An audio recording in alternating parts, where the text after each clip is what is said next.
Welcome to the Truthful, Universal News Network. TUNN. No more mainstream media lies. It's time for the awakening. He sent you a text, didn't he?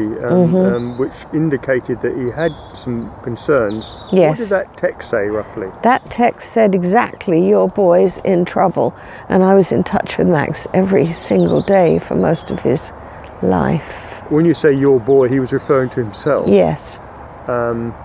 But he also said something on the lines, if anything happened to him. Yes. If anything happens to me, make sure you make full inquiries.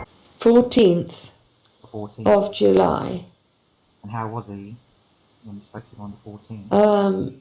He said to me, your boy's in trouble, which didn't like the sound of. I said, well, what's the matter? And he said to me, well, I'm not feeling well. I can't get rid of these migraine headaches. But he sounded, happy. He did. But I got the feeling he wasn't well. I said, get to the doctor. And he said, I've been to the doctor. I've got antibiotics.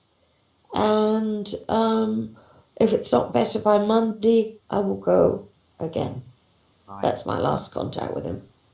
What happened, Vanessa? What do you know about what happened? I don't know very much at all.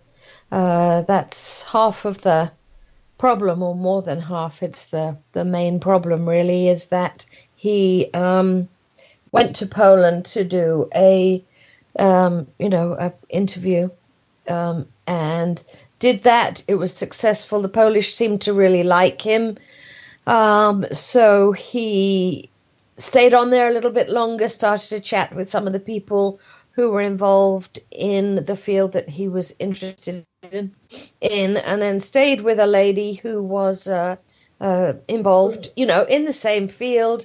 And then I'd been out one evening and got in. It was a bad area here in the country. In England, you get lots of places where there's no good reception.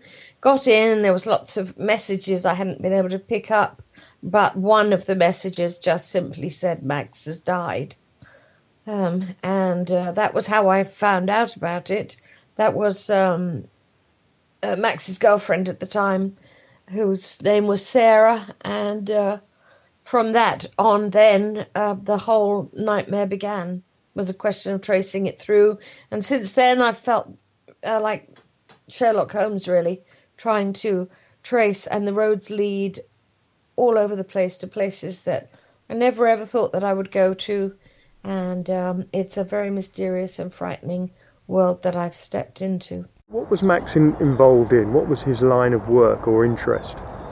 Always very difficult to describe, but it was to do with conspiracy theories, believing that the world was not told the truth, and seeking for people to come together under the name of love. But he was certainly exposing people who he thought were dangerous in the world of government, the entertainment world.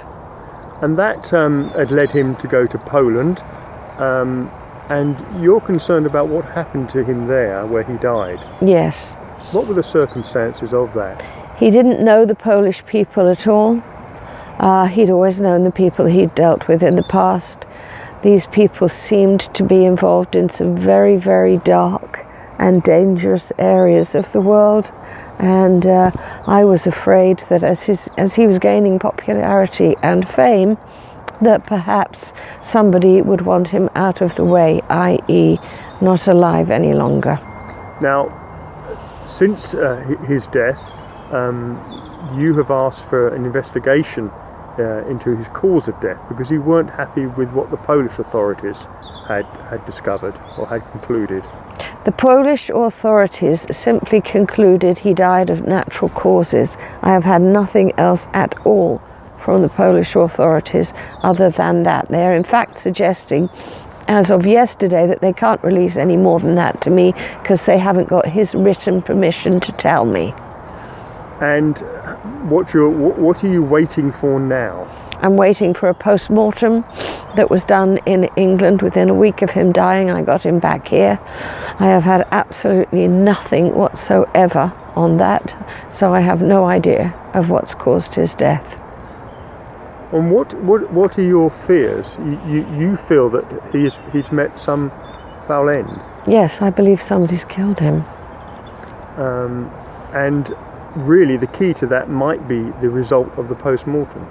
It may be a key, it could be a beginning, it'll certainly be a help. If there isn't everything that I want that comes out of that post-mortem, then I will do a second post-mortem, because I think there is much more to be uncovered.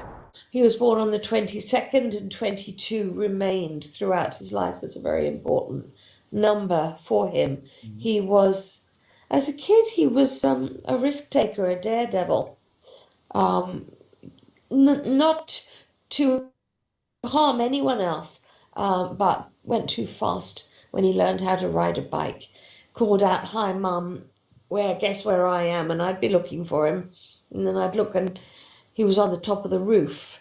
He'd climbed out the window, and he thought that was very funny. I think he was about 4 or 5 then, which obviously made me panic. And I grabbed him and brought him down. So as a little boy, he was an extremist, but he always had this interest in the mystical, always an interest in what there was beyond. And I really do mean that. He would lie and look at the clouds. He went to school in Canterbury at St Edmund's. Strange coincidence, I suppose, is that he was in the same class as Orlando Bloom, and all the way through his schooling, he and Orlando were in the same class. Kept in touch with all of the boys that he was at that school with, and was an extremely popular, always somewhat of a leader. Grew up with me, obviously. His father and I separated when Max was about 4, but he kept in touch with Max all along and adored him. His father is wonderful, his biological father, and at the moment he's heartbroken, but they were close, and all the way through. There was a gap when we were in the States, but they reconnected. Right. So yeah, popular boy. How did he get on with his siblings, with his brother and sister? Absolutely adored them. Big gap in age because it was my second husband, hence his name Spiers, my name Bates. He was a bit like a father figure in a way. My name is Sarah. I grew up half in France, half in the United States, and it's I had 2 different experiences because I got to experience the different things that happen. The United States, how it has a military program running that I was involved in, and also because my family is royal bloodline from France, how it was hacked and used for the goals of the United States that they wanted. My mother is from a line of counts and countesses, so she's bloodline. Grandfather that adopted her eventually became the security guard of President Reagan and his close friend. And my mom became an MP and stayed on some of the different bases in the United States. My father is from a line of dukes. Hang on a second. None of what we've been told is true at all. We've been lied to all along. How it happened that you understood that you were the part of the program which is called Super Soldiers? Okay. I want to make it clear, first of all, I don't feel as if I'm part of any program called a super soldier. I never claimed that, and that's nothing to do with me. I was always into esoteric things. I have always been into anything that is unexplained. I've always been into, I mean, my childhood and what I saw is a whole another part of this, but I'd always been certainly aware of other levels of existence going on around me that perhaps other people weren't aware of. So it wasn't a new thing as an adult. This had always been going on. So I continued to research and look into bloodlines. Now, on my father's side, I'm connected to the Huguenot camp, which is a family which is out of Charlemagne in France. It's connected to the Merovingians. And on my mother's side, it's an opposing family, but it is still goes back to Charlemagne.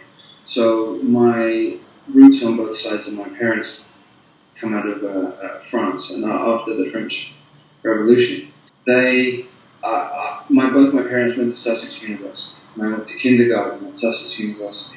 Dallas being a very significant spot for me because that was my home for a long time. Mm-hmm. And the UK being obviously my home as well. The way I see it was so humanity is shattered into a single consciousness shattered into a billion different pieces, but it's all the same. It's all the same piece, really. Take what feels right to you, and personally to you, and leave the rest alone. Put the rest down. I don't like the ego part of this field either, where people I don't like the word followers. I don't think anyone should really be following anybody. You should perhaps look to self, and then trust self, and then you don't need to follow anybody. You follow yourself, and you guide yourself. Because when you start following somebody, you're handing over your power. You're giving away your power. And the whole point and the whole mess that we're in the first place is that we've handed over our power to everybody else, and that's the issue. The vampiric consciousness that is here has created religions or sport or philosophies or any of those. They don't care particularly which one you follow or which one you attach to. It's none of their business which one you do, but as long as you attach to one of them, because each one is connected to it's like a multi-headed or maybe an octopus. So if there's a central point like that, so each of the strands come out, but they all lead to the same center point, which is a black hole essentially. It's a black hole that is pulling energy from people in any way. When you mentioned followers, yes. Again, it's not about followers because every one of those people are individuals with their own uniqueness to find. Yes. And what you're doing is sharing your uniqueness. Yeah. Yes. But you don't want people to copycat. No, I don't. Definitely don't. And I want also people to discard what they don't agree with what I'm saying. If it doesn't fit for them, fantastic. Then let that bit go. That's okay as well. And I'm definitely nowhere near 100% correct. I know that I'm pointing in the right direction. Yeah. The MK Ultra. MK is the German. Well, it's the control A, so it's mind control A, KONTROLLE, I think. That was that version of mind control, because mind control has gone on since forever, since the beginning of time. Now, to have the complete understanding of how to create a mind-controlled slave. Now, if you go back and look at the Egyptian Book of the Dead, there are actually instructions within that book, and that's a book anyone can pick up from any bookstore. It explains how to do that. And I was part of alpha programming and beta programming. Alpha being, there's delta programming as well. So I was actually thrown into all of those things. I was targeted as an individual from birth. The trauma begins with me. The trauma began whilst in the womb of the mother. So, so whilst the fetus is inside the woman, if the mother is then traumatized, then that in turn traumatizes the child immediately. A lot of the Luciferian satanic ritual stuff, and a lot of the programming, the mind imprinting that goes on from 0 to 3 and then 3 to 7. You can create an adult when you program a child from 0 to 3 years old, and that's what was done, and that's what was done with a lot of people, or a lot of us that were involved in those things. But I didn't really want to get too graphic with it because some of it is really hard to talk about, and so sodomy is one of the main keys to doing it, because what happens is when a child before the age of 3, what happens is it sends electrical signals up the spine, which then explode at the top of the spine, and then that's the easiest and fastest way to create multiple alters.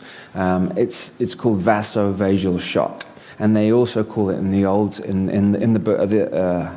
Egyptian Book of the Dead, it's known as the Key of Solomon. There are a number of different ways to traumatize, to split the mind of the child so that it creates alters, maybe like a honeycomb, a beehive honeycomb. The reasoning behind doing that, the reason behind fracturing the mind is so that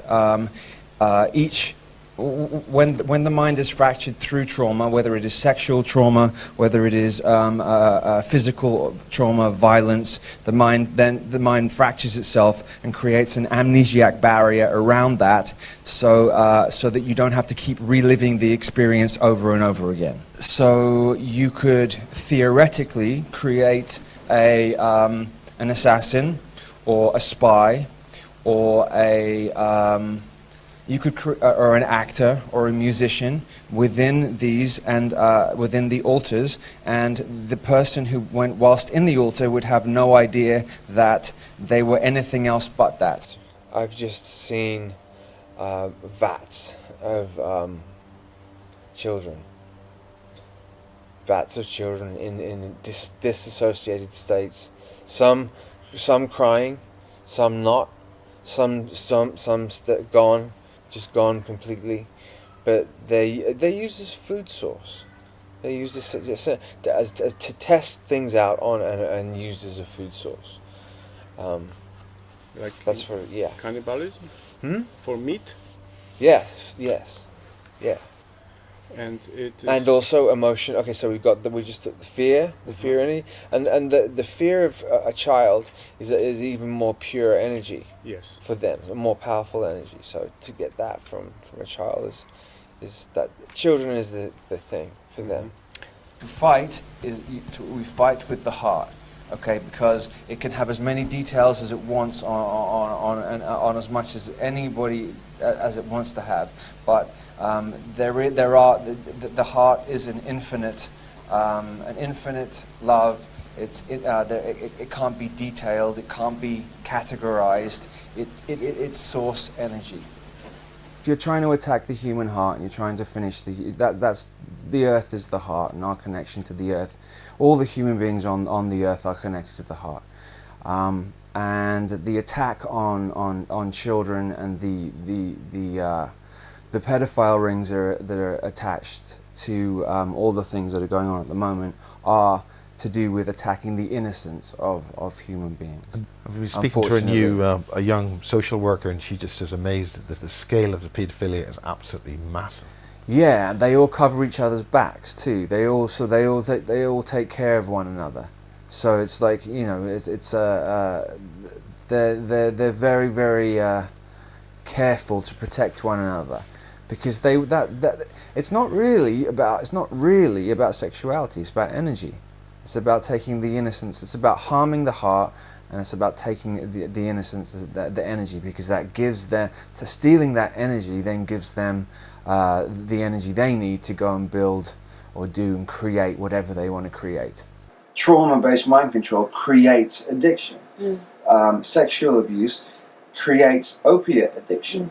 People who've been through these projects is extreme personalities, and you know, addiction is directly tied to all of this stuff. So you have all of these rehabs that are all, especially in the US, a lot of them are, you know, reprogramming centers. If somebody starts to wake up, or somebody starts to realize, you know, what's going on, they gather them in, pull them in again. And so they're reprogramming as well. Do some tweaking again to make sure that they, you know, so that, because if somebody wakes up too much, they're either going to make sure they're not around anymore, or maybe they'll either kill them, or they'll assassinate their character, or they will make them seem as if they're completely insane, so nobody pays any attention to what they say. And we've seen some of that with some of the Hollywood stars. What, absolutely 100%. Yeah, lots of them. Lots of them. When the programming breaks down, it's pretty intense, you know, because it will throw you into a spin like nothing else, like you've literally, you know, you lost your mind. And that's happened to quite a few Hollywoods. I mean, Britney Spears is a good example, actually. I saw the Disney movie, some Disney movies. They even have in the sky, they have chemtrails in the sky of the Disney movies. So they're conditioning the children to accept that. When 20 years ago we never ever saw anything like that. So it's so well conditioning. Disney being one of the primary child recruiting and MK centers on the planet. Children are watching the most unbelievably vile things, and that's an attempt again to, it's one of the sidearms of taking away the innocence because the core heart is innocent. And one thing I couldn't believe on Family Guy, there's one of the characters is like a pedophile, and it's funny, and it's supposed to be funny. Yeah, it's like it's laughed at. How is that funny? The guy, this is an old man who is predatorial to the children, and so it's normalising it. Yes. I mean, what I've noticed myself. So that's part of the New World. Yes. Part of their New World system is to totally normalise that pedophilia, and they're slowly making children more adult. Yeah. So that they're but dressing up sexualising children for quite some time. Yeah, but it's really pushed now. Celebrity couples with their children saying they're not sure what gender they are. At 5 years old, how does a child know? And a child who hasn't developed. Yeah. They want to get to children because children is the raw innocence. Fight is we fight with the heart.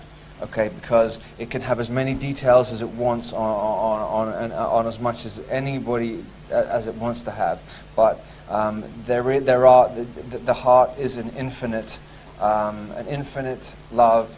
It can't be detailed. It can't be categorized. It's source energy. Earth is the heart center place. So they're trying to take control of the earth because it's the heart, and by the way to do that is attack innocence. And the first thing you're going to do if you're going to take over a planet is you want to take away the strongest male energy. Yeah. You can see through television and films how they are feminizing men more and more and more. You'll see men dressed up in female clothes, or men dressed up in dresses, or in perhaps in sitcoms or in television TV shows. You'll see the male more and more emasculated, and the female playing the dominant role. This is not to empower the female in any way. This is a trick to make it look like that it's empowering the female, when in fact it is taking away the protection from the female. The feminism movement that happened in the 60s was to destroy the family unit from the inside out. And I'm not saying this in any way that a woman shouldn't be independent and do whatever. I'm saying there is an agenda behind what is going on. If you effeminize the alpha males on the planet, the divine feminine won't have protection, and if because the planet itself is female, and the female, the divine females are a reflection of the planet. If they are not protected by the alpha males on the planet, then the war is over, and then they win. The heart deals. Essentially what they want to do is they want to break the human heart. And if they break the human heart, then they have it. They have us. And the human heart is the thing that's shining the brightest. That's the thing that's keeping us going. Vampiric consciousness that has control of this planet is basically a fear-based. They are a fear-based consciousness. If they weren't a fear-based consciousness, they wouldn't need to control everything. If you're in fear, you have to control everything around you. If you are centered and balanced in yourself, you don't need to control things around you. And I started to find out more about how it seemed to me the connection to the control, or sort of the overall octopus control that goes on in maintaining the oppression on this planet is run through a very carefully structured, hierarchical compartmentalized, informative, pyramid-structured concept.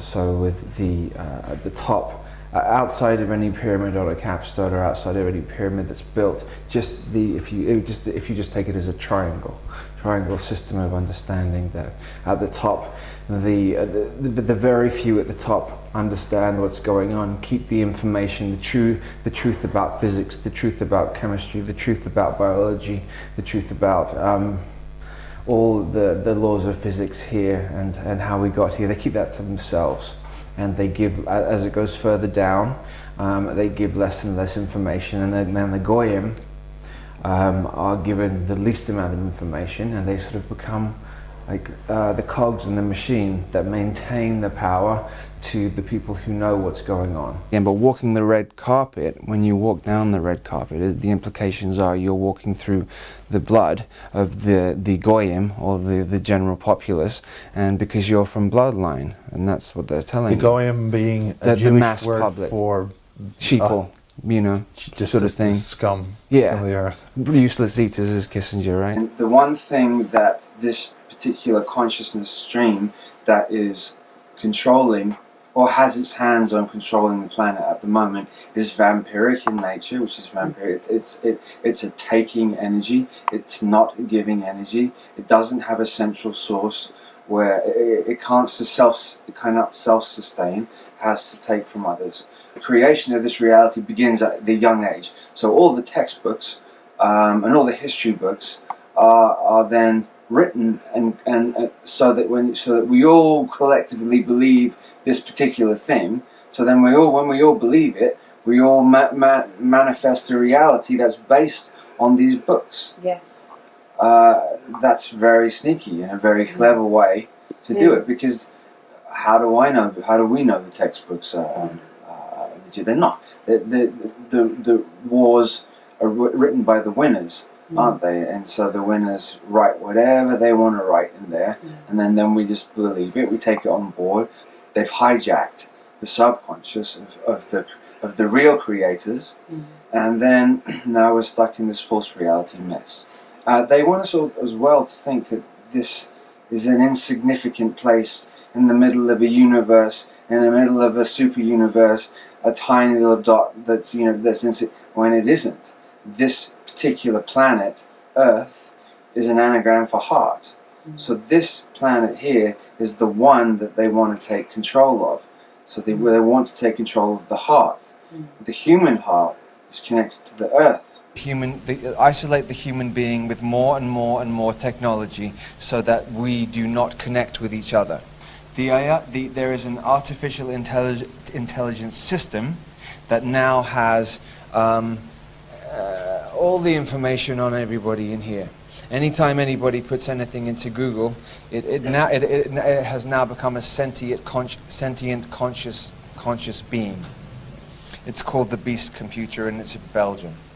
It's held in Belgium, and it has extremely intimate details on every person on the planet.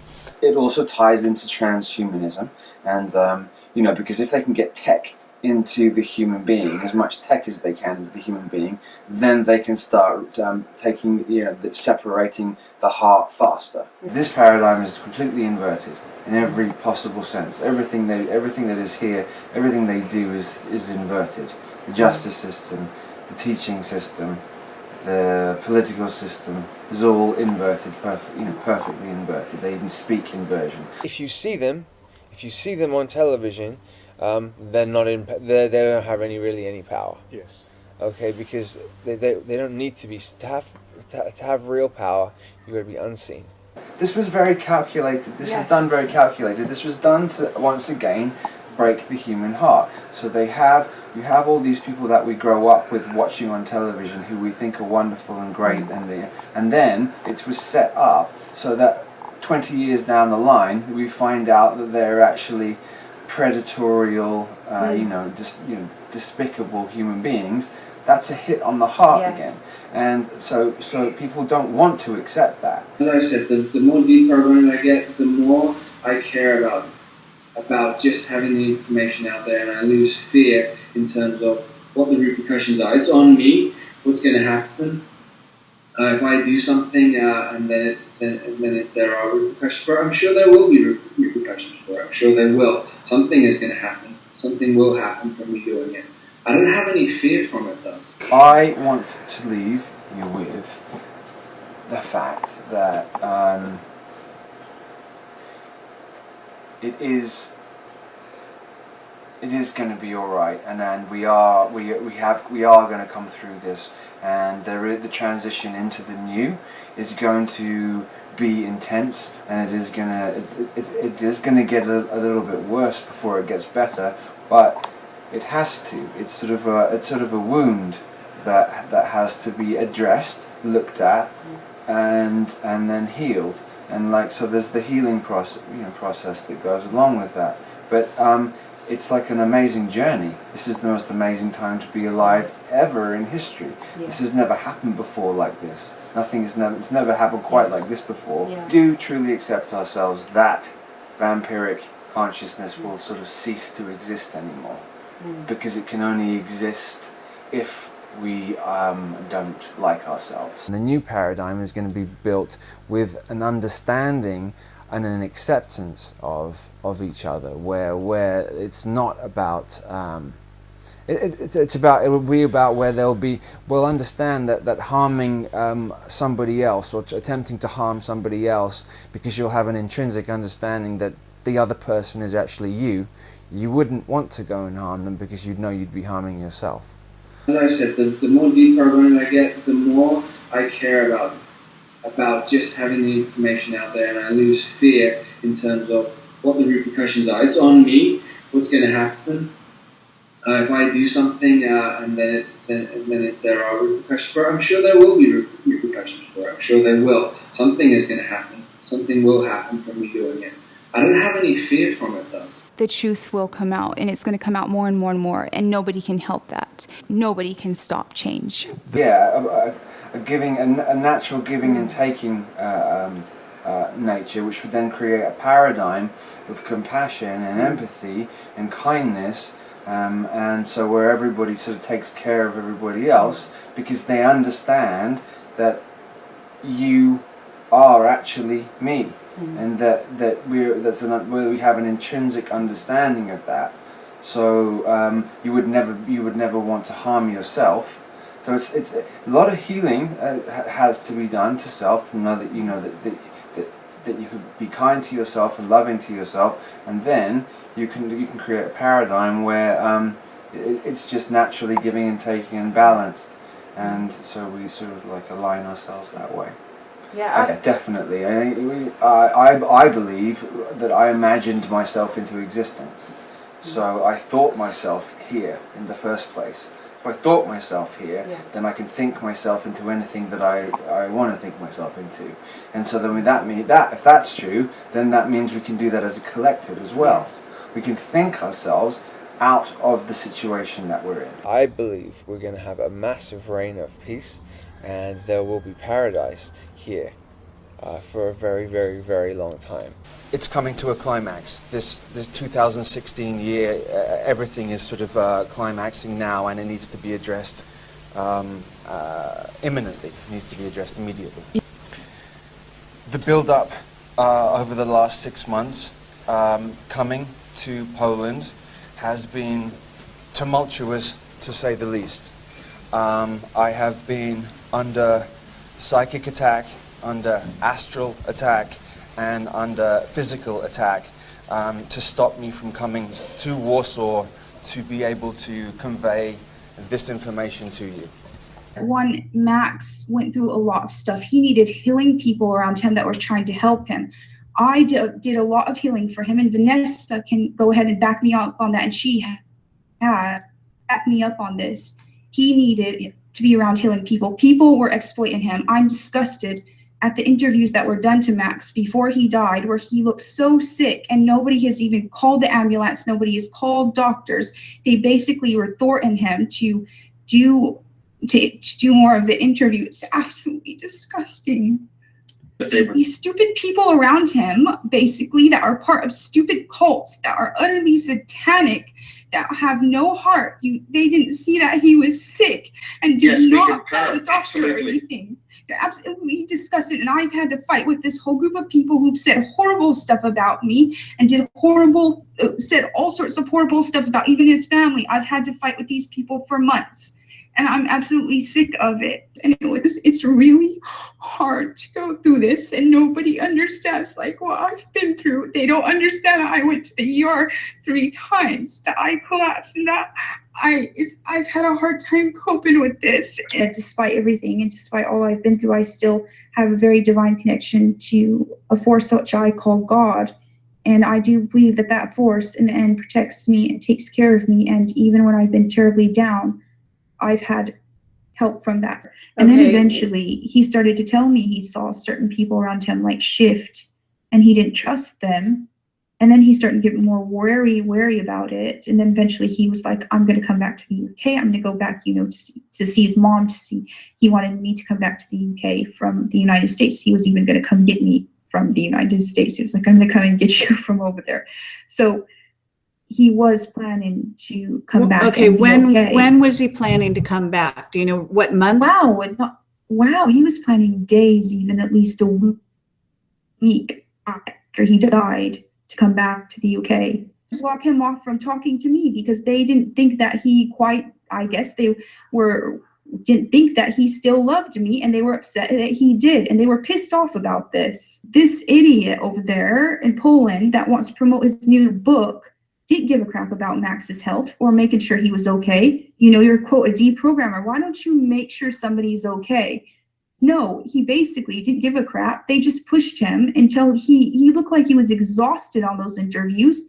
They pushed him and pushed him. I was telling him, Max, you need to go get help. You need to go, he was desperate. He said, things are attacking me. Things are going very wrong over here. He was not happy with Monica. She would not let him talk to me. He was having to go outside and sneak out to talk to me. Otherwise, I could hear her in the background, very angry about it. He kept saying she kept trying to sleep with him and he wouldn't do it. There was all sorts of stuff that she was trying to basically push herself on him. Okay, so she had received those texts. He had said something's wrong with me. He was really worried. I said, Max, go down, go pray. Yourself, there was nothing wrong with him. He's a kind of fitness nut. He runs regularly for miles. He eats extremely well, and certainly in the time that Max and Sarah were together, that was a big thing for her, still is, of course. All those people should have been interviewed, and I don't believe that any of them have. I don't know that anybody's been interviewed. I have been kept very in the dark. The Polish police have not made contact with me at all.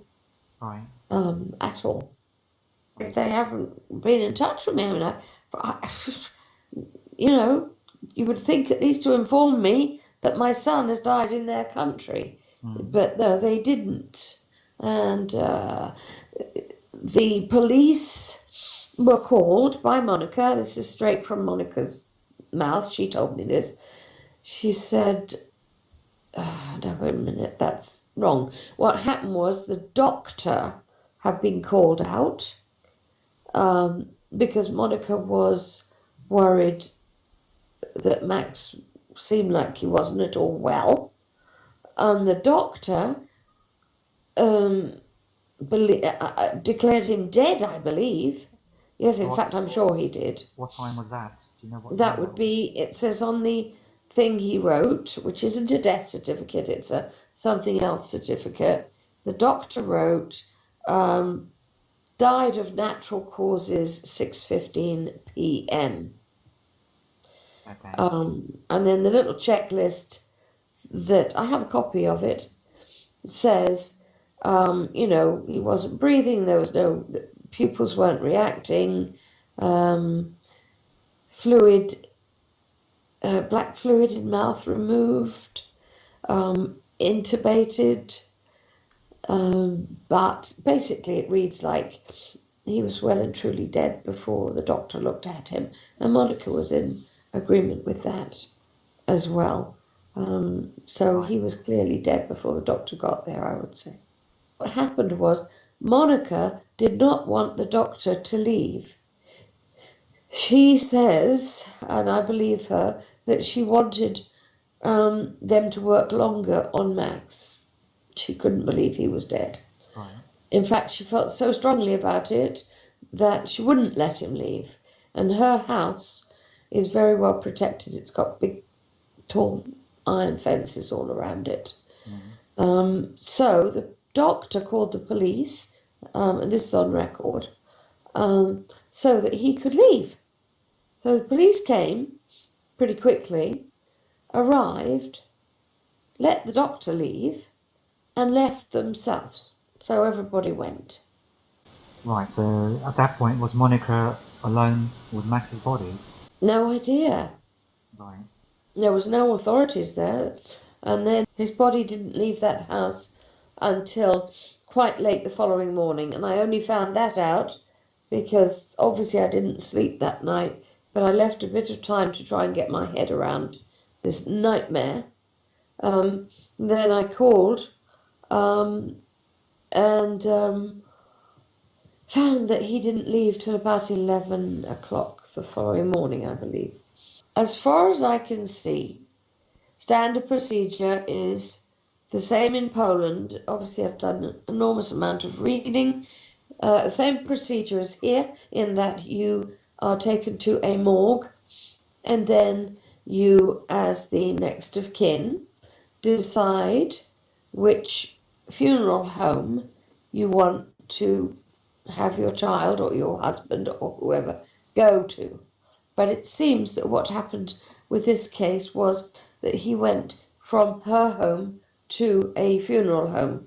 There was no morgue. The only reason I know that is because I spoke to the woman at the funeral home, which was called Opus, in Warsaw, and she said he came from Monica's house to them. And that I don't know, I was surprised at that. You can't issue a death certificate unless you've got a cause of death. Right. To this day, Max does not have a death certificate. We do not have one. He's just written that on the bottom of his scribbled note. It just says natural causes. Right, okay. And that's it. There is no, and they're still in the process. So then the rest of the story goes that I wanted Max back home as quickly as possible. Yeah, cool. They were very good about that. Very good. Good in that I got him home really quickly. I know it was less than a week. I was amazed. And that was by car. Yeah. That wasn't being flown. And he was in a sealed lead casket. That was a fact they gave me very clearly. So he came in this sealed lead casket. I said to the funeral people here, I don't want him to even stop. I want an autopsy because we need to know why he's not alive. Yes. Yeah. So they took him to the Queen Elizabeth, the Queen Mother Hospital, which is an absolutely wonderful hospital, right around the corner from here. And the coroner took all the samples, and we have nothing except that the obvious, like if somebody had been shot or they'd had a heart attack, that kind of stuff that you would see immediately. It's none of that. That's straight from the coroner. So other than that, we have absolutely nothing. She sent me photographs that were taken on that very day, because he has this very strange, very large red mark on his head, on his forehead. I have pictures of Max 2 days before, and there's no red mark on his head at all. This is big. I'm talking about something if you can imagine a domino, it's about shaped like that, and it's bright red, about that size. But certainly he was downstairs, and I find it strange that somebody would die and you wouldn't catch it. And I know she felt terrible about that, Monica. I just wish I wish I'd been there. I wish I'd been there. What can I say? It's there's too much that's a mystery. None of this adds up. None of this adds up at all. Leanings are. My leanings are that he was getting in the way and wasn't wanted. And that's kind of euphemistic, I know, but I think that he was deliberately got out of the way. That's what I truly believe. And I'm a very practical, sensible, normal kind of a woman. You know, I'm a teacher. So for me to say this is not only difficult, but it's highly unusual for me to speak like this. Take a lot of work and a lot of research. But I am deeply bothered by the fact that nobody's come forward to tell me anything. And that every time I try and ask, I hear nothing at all. I tried to speak to the police officer who was called out the night that the doctor was allowed to go home. He is unavailable because he's had something happen to him, and he will be unavailable for a number of months. That is straight from the police office. The police office in Poland have told me that directly. If he's not in hospital for a while, he's certainly unavailable, and that's a direct. I mean, I was right there and had a Polish translator for that phone call, a Polish translator who was a solicitor, who said that is absolutely what was said. So these things are deeply disturbing. I also would like to put out there and make it extremely clear, because I hate this feeling that somehow it's hidden. Max, throughout his life, had issues with drugs. Max had battled for years and years with opiate use. That's not a secret. That is a fact. Yeah. Max did talks on it, both in LA and here. He was a big supporter of people who battled. He battled himself. He went involuntarily into a wonderful rehab in America for, I think it was 9 months, just simply because he wanted to get to grips with what was happening and understand it himself. And since returning to Canterbury has been absolutely clean and clear. But I've seen a couple of nasty comments about, well, come on, he was a junkie. I saw somebody write the other day.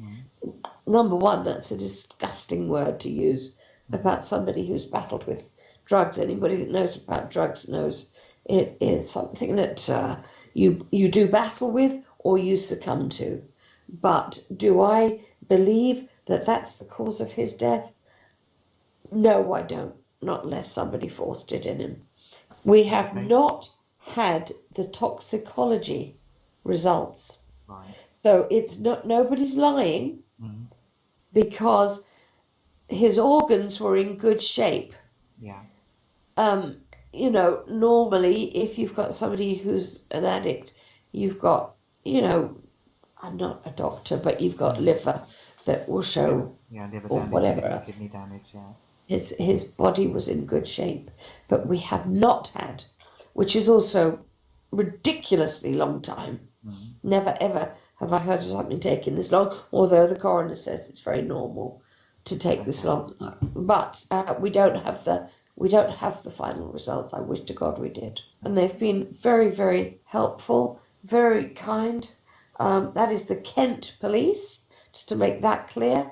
But the Kent police have been working very closely with Interpol, and Interpol are the ones who have to speak to the Polish police. But it seems to me, and this is speculation, that the Polish police is where the problem arises. Then they haven't released anything. And nobody no doctor's report has released anything. If you say natural causes, you know, as far as I know, you say natural causes because he was 93, or natural causes because he had a weak heart and it failed. You don't have there is no natural cause at 39 unless there was something wrong to begin with. Right. And there wasn't. Okay. If you know, the question that's going to come up is about this identification touch. Yeah. Because to finish it, I went to the funeral home. My daughter insisted that she wanted to see her brother, so she did. But I couldn't face seeing him like that. So that's the end of that story. I got back his telephone Monica sent me that she said had fallen in the bath. Yeah. I've never known Max take the phone to the bath. It's not something people do, but that's that. The computer is wiped. Right. There's nothing on it. Mm. There's absolutely nothing on it. So, Yeah, so it's there's just no, it's like, been tampered with. speculation that it's missing or been stolen. It's not even, it's a fact. Mm. I mean, that really is a fact. Whether we can recover it or not, it is a fact that it's been tampered with. But yes, I have it all. Absolutely, she sent everything that I asked for. That he was staying at Monica's, the publicist's house. He traveled with her to Cyprus, and I guess it was Miles saying that they were in a relationship. Do you feel that they were or not? He was not happy with Monica. She would not let him talk to me. He was having to go outside and sneak out to talk to me. Otherwise, I could hear her in the background, very angry about it. Also, Monica was not in a relationship with, she is obsessed with Max. They were not in no relationship at all. Basically, Vanessa had to straighten this on the interview out. We have their messages. He has no attraction to Monica whatsoever. Absolutely ridiculous. Why would Miles put out there in a relationship? She's basically the age of his mother. They've got almost all their pieces into place. It's just things like this, doing this sort of, putting this information out here, because the energy we're giving off energy fields from this building that we're in now, and somebody 10 miles away can pick it up unconsciously. Yes. And that's a problem. Yes. You know, it's a problem for them.